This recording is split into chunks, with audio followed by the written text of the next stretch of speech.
disciplina espiritual. É um conjunto de práticas e escolhas diárias, como cuidar do espírito, das primícias, enfrentar o medo com fé, várias outras coisas, né, que a gente pode escolher todos os dias, meditar na palavra, ler a Bíblia, fazer jejum, que fortalecem o nosso ser interior e nos moldam à imagem de Cristo em todas as dimensões, corpo, mente e espírito, tá? Disciplina exige intencionalidade, nada disso acontece por acaso ou quando sobrar um tempo, é uma escolha consciente e repetida, feita antes que o dia e suas urgências decidam por nós. Então, há muitos anos atrás, muitos anos, porque já estamos em 2026, né? Deus falou comigo, todo ano eu pedi uma palavra para Deus, esse ano eu não pedi. E aí veio o ano da intencionalidade, que eu andava muito no automático, fazia as coisas muito no automático. E quando a gente faz as coisas com a intenção, a gente consegue cumprir melhor.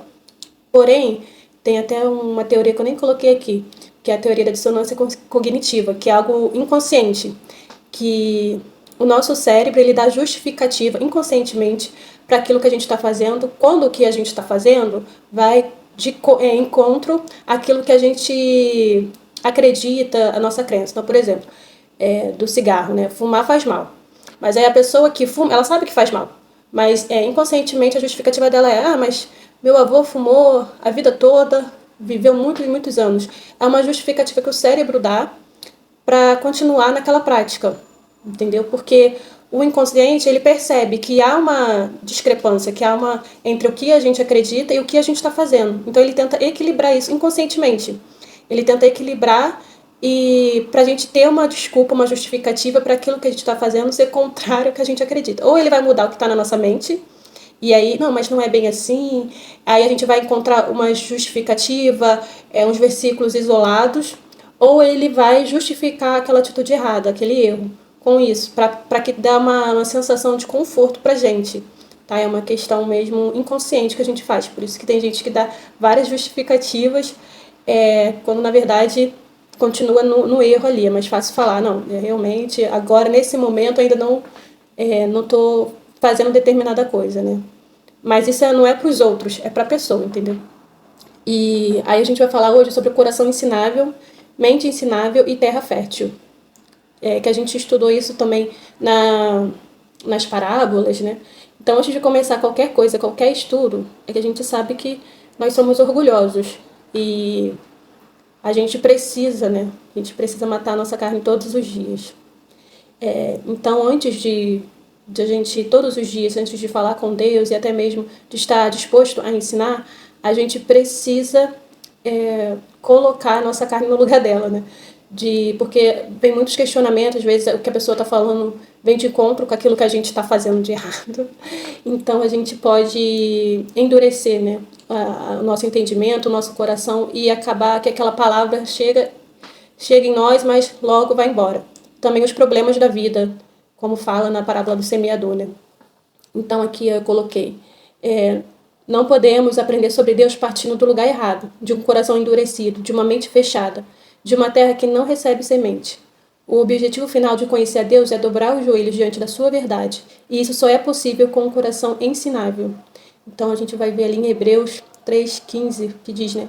Hoje, se ouvirdes a sua voz, não endureçais os vossos corações. O endurecimento do coração é o principal obstáculo para ouvir a Deus. E esse versículo fala ali, né, do povo do Egito, saiu do Egito e endureceu os corações. Então, essa é uma escolha nossa, é uma escolha que nós precisamos fazer e a gente precisa estar atento. Por isso a questão da intenção. Porque se a gente não pensar sobre o que a gente está pensando, a gente não vai conseguir perceber que a gente está com o coração endurecido, que não estamos ouvindo aquilo ali. E aí, na parábola do semeador, Jesus descreve 4 tipos de terreno que recebem a mesma semente, a palavra, mas produzem resultados diferentes. O caminho endurecido, que é o coração fechado. O pedregoso, recebe com alegria, mas não cria raízes, murcha na dificuldade. E aí, por isso a importância da disciplina espiritual, para que quando no dia mau a gente consiga estar forte, ser fortalecido.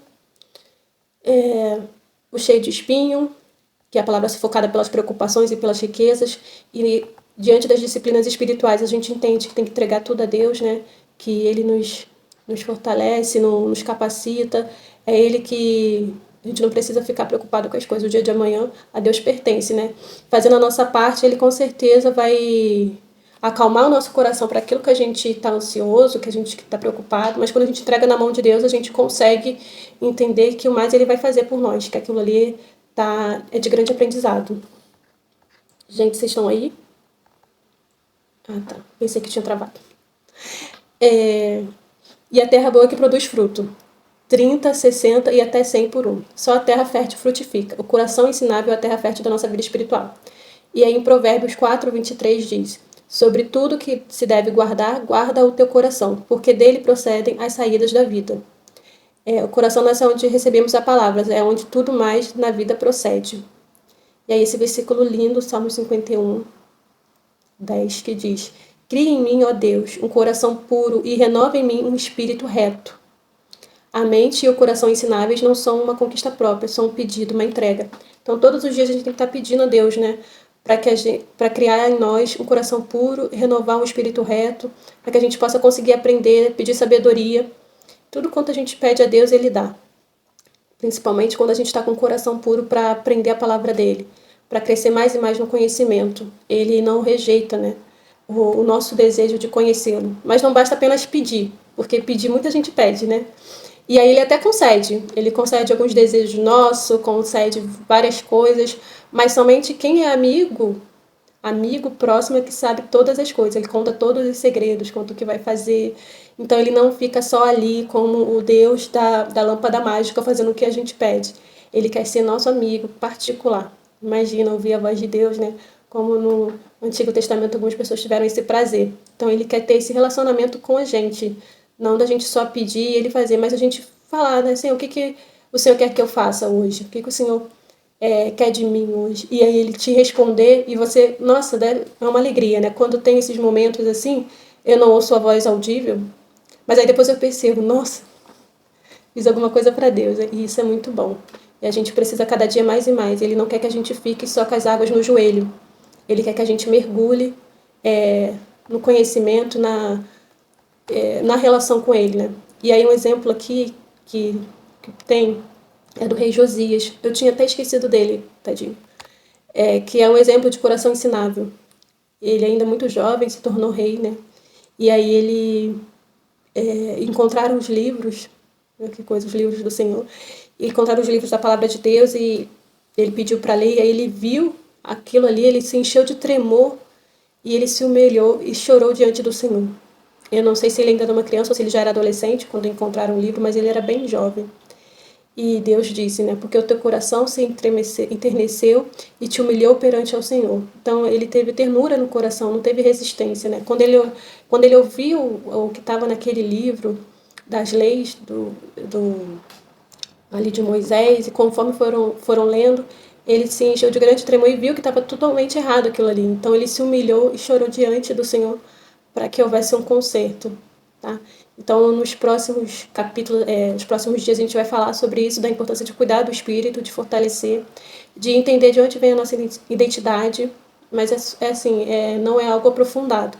É só o início para que vocês, durante as disciplinas espirituais, consigam identificar cada um, se examinar a si mesmo, né? E identificar para que consigam retirar aquilo que não provém de Deus, aquilo que o mundo colocou em nós, tá bom? Para a gente frutificar, porque não tem como frutificar a palavra de Deus numa terra endurecida.